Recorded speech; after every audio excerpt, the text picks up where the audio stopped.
All right, on to taking off this carburetor. Like I said, a couple of 3/8 bolts.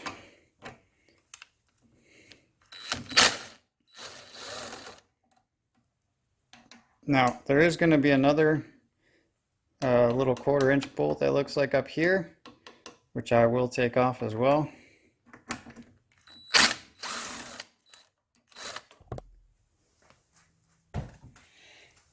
All right, just keep those for safekeeping. In fact, all right, there we go. And it's pretty much come apart now. A couple of things that are still holding it together. That little 1/4-inch bolt, which I will get.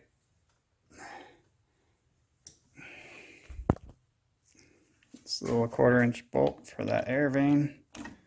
It's got to come off. And that'll just stay like that. And this carburetor linkage just has a Z-bend, so you just turn it on its side and boom, pops right off. Now, one other thing just to keep note of, back here there's a little black O-ring.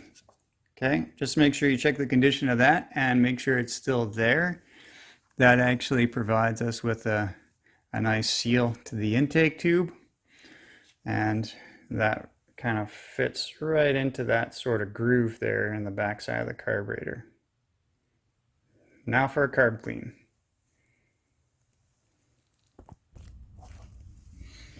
Alright, so carb clean, what I think I'm going to do here, because as you can hopefully see there, that thing is pretty green inside there, indicating lots of nasty old fuel. You can see it's kind of all built up in there. And even on the outside right there. So I'm gonna warm up my ultrasonic cleaner because she's gonna take a bath, and I'll do other stuff while I'm giving her a bath. Stand up. This here, guys, is my ultrasonic cleaner. I think I got it for about $120 Canadian, shipped off of Amazon, and it's got the timer countdown and the temperature. So I usually set the temperature about 50 degrees or so. I don't necessarily wait till it gets all the way to 50. I turn the heat on there now before I throw it in, only because it does heat up as it's running as well. And I will probably set the timer for about 20 minutes on this guy. So I'm going to take the carburetor apart here first, and make sure I check all the needle and seat and everything else is good on here. So first thing you need to do is try and empty out some of the stale fuel, or the fuel that's left in there. I had a bunch of my fuel actually when I was taking it off, it actually dripped out a bunch of fuel. And this fuel is looking pretty nasty. I'm surprised this thing ran at all, not to mention on the first pull, with this nastiness. Now, I see very little water in there. There's a couple of water bubbles there. Now it's actually all the water bubbles kind of formed together in that one bigger bubble and a whole bunch of other smaller bubbles. So not too much water, but it is quite a bit of water still. Shouldn't be any water. And the fuel itself is just like a neon yellow, which means it's at least probably a year and a half, 2 years old probably. So guys, the majority of problems I have on small engines that come into my shop are all fuel related, due to the ethanol that we have in our fuel nowadays. And that ethanol just wreaks havoc on all the little small ports and stuff inside of this carburetor. these small engine carburetors. So it's really important to try and find, if you can, I know in Canada we can still find it, some non-ethanol fuel. You do have to make sure you ask. I get mine at Costco, and their premium gas here in Canada, it has no ethanol. And of course you pay a little bit more for it, but in the long run, trust me guys, you're going to have a heck of a lot less problems. So a little half-inch bolt on the bottom here that holds the bowl on. This also serves as your main jet, which is also another major problem. One of the major problems. If you're having issues with your carburetor, take a look at the main jet. Now there's a little bit of a, that doesn't even look like the right washer.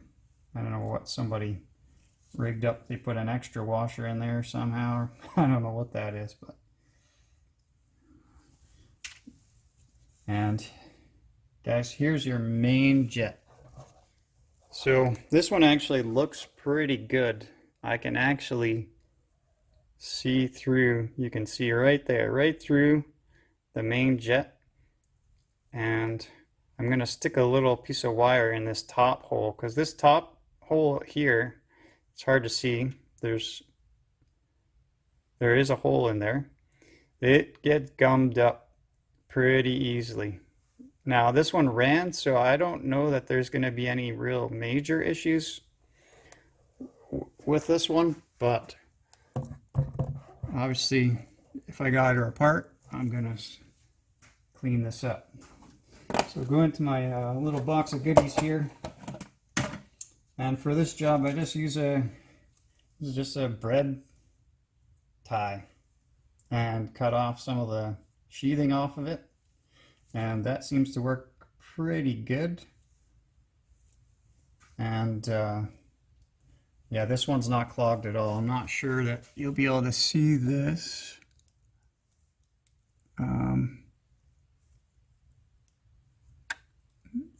Oh, right there. You can see. There it is. Yeah, that's cleaned out pretty good.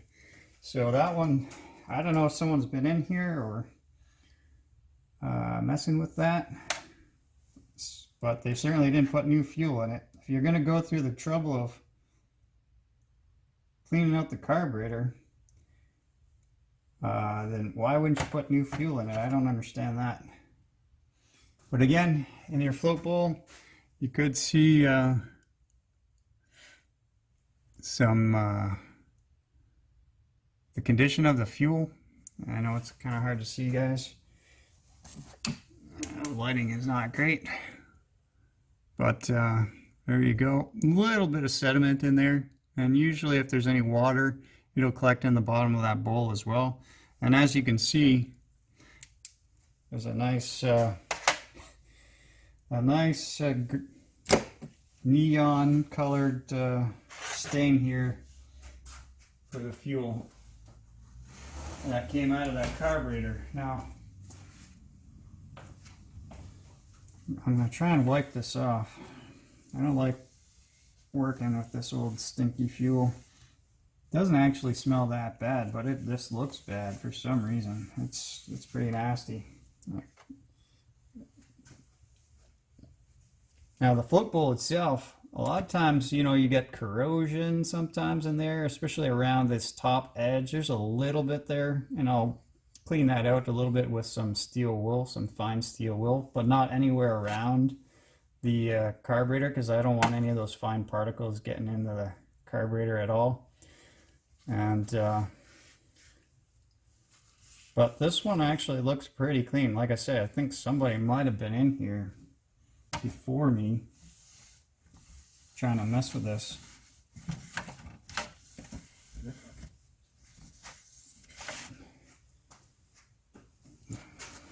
I like to try and keep it as clean as possible. Although this one's going to get a bath, so that's going to go in. That's going to go in. Now what I got to do here is take off the float.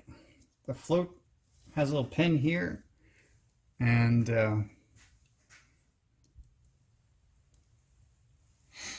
there's a little pin, and that float should be sitting pretty much level with the top of this here, and you can see that it is. And the float looks like it's in pretty good shape, but I always check these floats as well. Not so much these plastic ones, but the metal ones on the Tecumseh engines. Those ones sometimes will start to separate, and you get a little bit of fuel inside the float, and it will sit down and not allow the fuel to properly fill the bowl. Now, attached to the float, you have a needle. Okay, this needle here looks like it has, it does not have a rubberized tip. It just has a metal tip. So what that means is for this to seat properly inside the seat down in here, and that'll be difficult to see as well, but down right in here, there's actually a little rubber, or Viton, I think they call it, seat, which I'm going to take out here before I put this into the ultrasonic cleaner. Also, this bowl gasket, take that guy off. Try and take off all the rubber parts before I put it into the ultrasonic cleaner. And sometimes these, if they haven't been changed in a while, they get stuck around the edge, and sometimes they don't want to come off. So you just take my little pick here and go all the way around with it. And just be careful, don't pull it because you might rip it. This one looks like it's actually in pretty good shape. So I'm going to try and reuse this. Actually try and reuse as much of the parts as possible. Keep your costs down, especially if you're trying to sell these mowers afterwards for a bit of a profit. I kind of do this just for a bit of a hobby. It's not my main job, but yeah, that's in really good shape. If this was in bad shape, you would see all sorts of cracking. You would see all sorts of cracks and stuff like that on this seal. But this one's actually in really good shape, so I'll reuse that guy. Now I got to get this, fish out this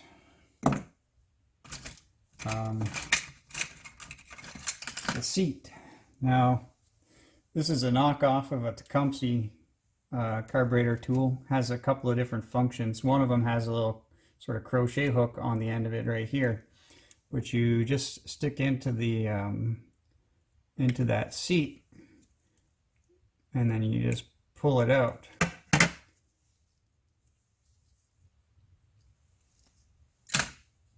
All right, so this seat looks like it's pretty much brand new as well.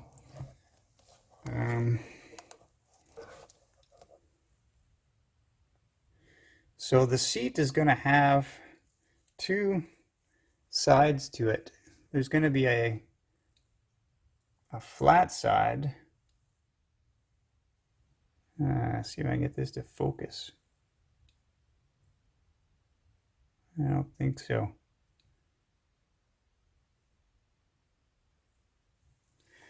Come on, baby. It's going to be hard to see with my blue gloves, too. Oh. Alright, so here's a flat side. The other side is going to be ribbed.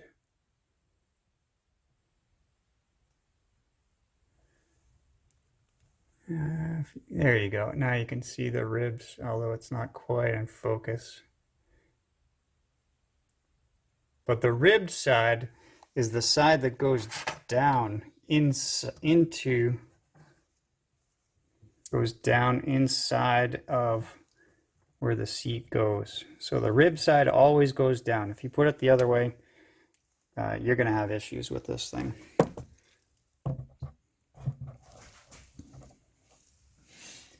All right, so next thing I'm going to do here, all the rubber parts are all out. All the butterfly valves are working good. Now what I'm going to do is just going to take a little bit of carb cleaner.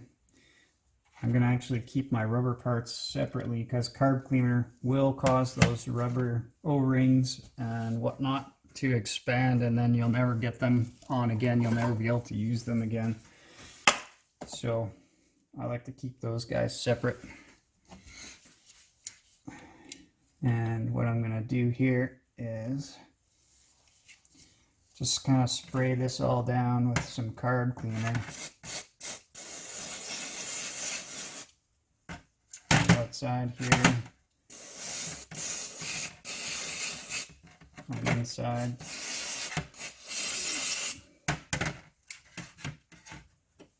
Now this stuff will eat your gloves. Same thing with the rubber gloves, they eat them up. So all I'm doing here is shooting it into all the little passageways.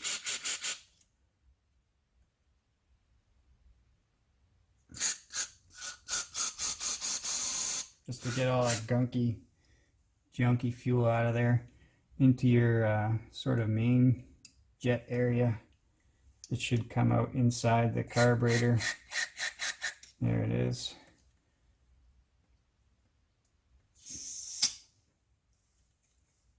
All right, and then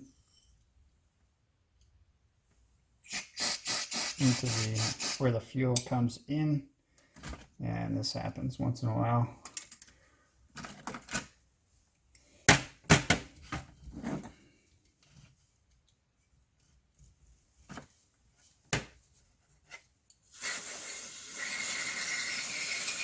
And after this is all done, I'm just going to blow it off with some compressed air.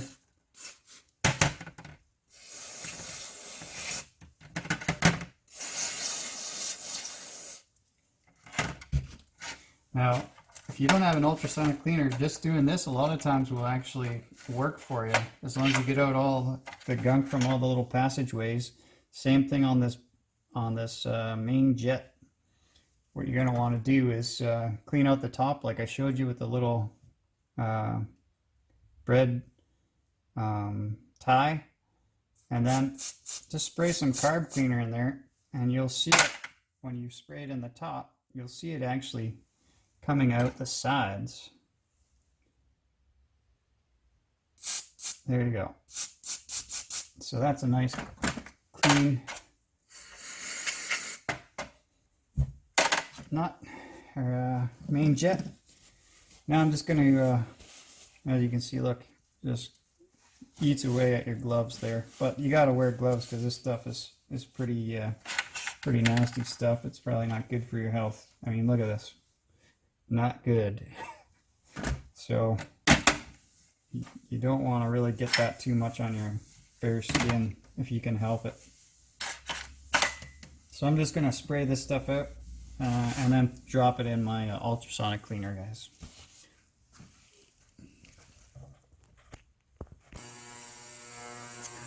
Alright guys, next thing I'm going to do here I think is I'm just going to take I'm going to shave a little bit off of this air vane piece here, just so it clears that ignition coil. So hopefully just using a sharp pair of dikes is going to help with that. Let's pick up these new tools made by Channel Lock. It came in a set of 4. Regular $100 I think I paid for, I'm gonna say $60. It was $60 for 4. See if this works. Yeah. So there you go. I just snipped off a little piece here, so it's a little less of an angle, or a little less material there. So we'll see how that works out. Hopefully that works good. We'll call that guy done. Next thing I'm going to do is... And sorry about the noise if you hear that noise in the background. That is my ultrasonic cleaner there working away.